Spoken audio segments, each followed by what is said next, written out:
എല്ലാവർക്കും welcome back to Chinnoos ചെറിയ pics. നമുക്കിന്ന് വളരെ എളുപ്പത്തിൽ ഉള്ളി പോലും വഴറ്റാതെ റെസ്റ്റോറൻറ്റിലൊക്കെ കിട്ടുന്ന ഓറഞ്ച് കളറിലെ മിക്സഡ് വെജിറ്റബിൾ കുറുമ എങ്ങനെയാണ് തയ്യാറാക്കുന്നത് എന്നുള്ളത് കാണാം. കറക്റ്റ് അതേ ടേസ്റ്റാണ്, കുറച്ചും കൂടെ ടേസ്റ്റി ആയിട്ടാണെങ്കിലേ ഉള്ളൂ. അത്രയും എളുപ്പത്തിലാണ് നമ്മളിത് തയ്യാറാക്കിയെടുക്കുന്നത്. അപ്പോൾ ഇതുവരെ മടി കാരണം ഇത് ട്രൈ ചെയ്തിട്ടില്ലാത്തവർ ഉറപ്പായിട്ടും ട്രൈ ചെയ്ത് നോക്കുക. നമ്മുടെ ഒട്ടുമിക്ക ബ്രേക്ക്ഫാസ്റ്റിൻ്റെ കൂടെയും അടിപൊളി കോമ്പിനേഷനാണ്. പൊറോട്ട, അപ്പം, ചപ്പാത്തി, പൂരി എന്തിൻ്റെ കൂടെ അടിപൊളിയാണ്. അപ്പോൾ ഇതുവരെ ട്രൈ ചെയ്തിട്ടില്ലാത്തവർ തീർച്ചയായിട്ടും ട്രൈ ചെയ്ത് നോക്കുക. അപ്പോൾ നമുക്കിതെങ്ങനെ ഉണ്ടാക്കുന്നതെന്നുള്ളത് കാണാം. അപ്പോൾ മിക്സഡ് വെജിറ്റബിൾ കുറുമയ്ക്കായിട്ട് നമുക്ക് കുറച്ച് വെജിറ്റബിൾസ് കുറേശ്ശെ വേണം. അതിനായിട്ട് ഒരു ക്യാരറ്റ് ഉപയോഗിക്കാം. ഞാൻ തീരെ ചെറുതായതുകൊണ്ട് 2 എടുത്തിട്ടുണ്ട്. 2-3 ടേബിൾ സ്പൂൺ ഗ്രീൻ പീസ് എടുത്തിട്ടുണ്ട്. ഞാൻ ഫ്രോസൺ ആണ് എടുത്തിരിക്കുന്നത്. ഫ്രോസൺ അല്ലാന്നുണ്ടെങ്കിൽ തലേന്ന് വെള്ളത്തിലിട്ട് വെച്ചേക്കുക. അരപ്പിടി കോളിഫ്ലവർ എടുത്തിട്ടുണ്ട്. ഇതില്ലെങ്കിലും കുഴപ്പമൊന്നുമില്ല.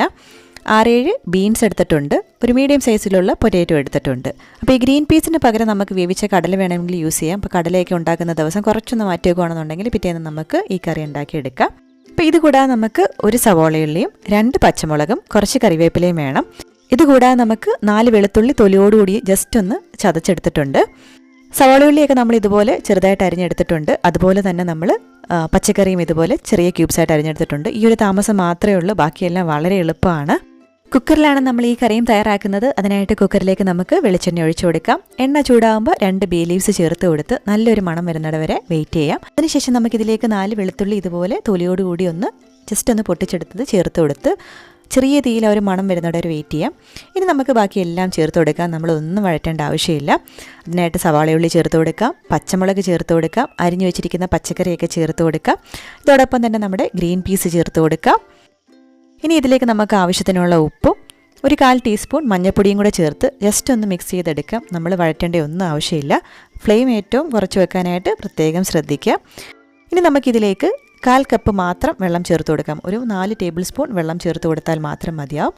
ഇനി ഇത് നമുക്ക് മീഡിയം ഫ്ലെയിമിൽ വെച്ചിട്ട് ഒരു വിസിലിനൊന്ന് കുക്ക് ചെയ്തെടുക്കണം. ഒരു വിസിൽ കൂടുതൽ നമ്മളിത് കുക്ക് ചെയ്യേണ്ട ആവശ്യമില്ല. ഇത് കുക്കായി വരുന്ന സമയം കൊണ്ട് നമുക്കിതിൻ്റെ മസാല തയ്യാറാക്കിയെടുക്കാം. അതിനായിട്ടൊരു മിക്സിയുടെ ജാറിലേക്ക് നമുക്ക് 5.5 ടേബിൾ സ്പൂൺ ചിരകിയ തേങ്ങ ചേർത്ത് കൊടുക്കാം. 1 പിടി കശുവണ്ടി ചേർത്ത് കൊടുക്കാം. ഇതോടൊപ്പം തന്നെ നമുക്ക് കുറച്ച് സ്പൈസസ് ആഡ് ചെയ്ത് കൊടുക്കണം. അതിനായിട്ട് 2 ഗ്രാമ്പൂ, 1 ഏലയ്ക്ക, ഒരു ചെറിയ കഷ്ണം പട്ട, 1 നുള്ള് പെരിഞ്ജീരകം, ഇത്രയുമാണ് നമ്മൾ ചേർത്ത് കൊടുക്കുന്നത്. ഇനി ഇതിലേക്ക് 1.5 ടീസ്പൂൺ മുളക് പൊടി, 3/4 ടീസ്പൂൺ മല്ലിപ്പൊടി, 1/4 ടീസ്പൂണിലും താഴെയായിട്ട് കുരുമുളക് പൊടി, 1 നുള്ള് മഞ്ഞൾപ്പൊടി. ഇത്രയും നമുക്ക് വെള്ളം ചേർത്ത് നല്ല പേസ്റ്റ് പോലെ അരച്ചെടുക്കണം. കുറേശ്ശെ വെള്ളം ചേർത്ത് അരച്ചെടുക്കുക, അല്ലെന്നുണ്ടെങ്കിൽ മിക്സിയുടെ പുറത്തേക്ക് തെറിക്കാൻ സാധ്യതയുണ്ട്. അപ്പോൾ നല്ലപോലെ പേസ്റ്റായിട്ട് അരച്ചെടുത്തതിന് ശേഷം നമുക്കിത് നമ്മുടെ വെന്ത് വന്ന പച്ചക്കറിയിലേക്ക് ചേർത്ത് കൊടുക്കാം. നമ്മുടെ വെജിറ്റബിൾസൊക്കെ ഇവിടെ ഒരു വിസിൽ കൊണ്ട് തന്നെ നല്ല വെന്ത് വന്നിട്ടുണ്ട്. നമ്മൾ അധികമായിട്ട് ഇളക്കിയിട്ട് അത് ഉടയ്ക്കാതിരിക്കുക. ഞാനിതിലേക്ക് വേവിച്ച് വെച്ചിരിക്കുന്ന കടല കൂടി ചേർത്ത് കൊടുക്കുകയാണ്. കറിവേപ്പില ചേർത്ത് കൊടുക്കുക. പേസ്റ്റ് പോലെ അരച്ച് വെച്ചിരിക്കുന്ന നമ്മുടെ മസാല ചേർത്ത് കൊടുക്കാം. മസാലയ്ക്ക് ആവശ്യത്തിനുള്ള ഉപ്പ് ചേർത്ത് കൊടുക്കാം. നമുക്കിത് നല്ലപോലെ മിക്സ് ചെയ്തെടുക്കണം. അതിന് മുന്നേ ആയിട്ട് ആവശ്യത്തിന് വെള്ളം കൂടി ചേർത്ത് കൊടുക്കുക. 1 കപ്പ് ചൂട് വെള്ളമാണ് ഞാനിവിടെ ചേർത്ത് കൊടുക്കുന്നത്. നിങ്ങൾക്ക് എത്രയാണോ ലൂസ് വേണ്ടത് അത്രയും വെള്ളം ചേർത്ത് കൊടുക്കുക. ഫ്ലെയിം ഓൺ ചെയ്ത് ആ ഒരു പച്ച ചുവ മാറുന്നിടം വരെ നമ്മളിതൊന്ന് തിളപ്പിച്ചെടുക്കണം. ചെറിയ തീയിൽ 4-5 മിനിറ്റ് നമ്മളിതൊന്ന് തിളപ്പിച്ചെടുക്കുമ്പോൾ ആ ഒരു പച്ചച്ചുവയൊക്കെ മാറി കിട്ടും.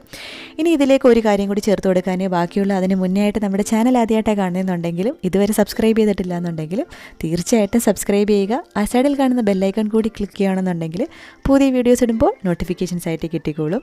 അപ്പോൾ നമ്മുടെ കറിയുടെ പച്ചച്ചുവയൊക്കെ മാറി വന്നിട്ടുണ്ട്. നമുക്കിനി ഇതിലേക്ക് കുറച്ച് നെയ്യ് ചേർത്ത് കൊടുക്കാം. നല്ലപോലെ ഒന്ന് മിക്സ് ചെയ്തെടുക്കാം. അപ്പത്തിനും ചപ്പാത്തിക്കും പൊറോട്ടയുടെ ഒക്കെ കൂടെ അടിപൊളി കോമ്പിനേഷനാണ്. എല്ലാവരും ട്രൈ ചെയ്ത് നോക്കുക. നമ്മുടെ ബ്രേക്ക്ഫാസ്റ്റിൻ്റെ വെജിറ്റബിൾ കറീസ് നിങ്ങളെല്ലാവരും ട്രൈ ചെയ്യുമെന്ന് എനിക്ക് അറിയാം. അപ്പോൾ ഇതുപോലെ തന്നെ നല്ലതാണ് ചോറിൻ്റെ കൂടെയുള്ള കറികളും. പ്രത്യേകിച്ച് ഓണത്തിന് കഴിഞ്ഞ വർഷം ഒരുപാട് നല്ല വിഭവങ്ങൾ ഇട്ടിട്ടുണ്ടായിരുന്നു. സദ്യ, പരിപ്പും 3 തരം പച്ചടി ഒറ്റയടിക്ക് പെട്ടെന്ന് ഉണ്ടാക്കുന്ന വീഡിയോ ഒക്കെ ഇട്ടിട്ടുണ്ട്. അതിൻ്റെയൊക്കെ ലിങ്ക് ഞാൻ ഡിസ്ക്രിപ്ഷൻ ബോക്സിൽ കൊടുക്കാം. കണ്ടിട്ടില്ലാത്തവർ കണ്ടു നോക്കാം. അപ്പോൾ പുതിയൊരു റെസിപ്പി വീഡിയോ ആയിട്ട് നമുക്ക് വീണ്ടും കാണാം. അതുവരേക്കും ബൈ.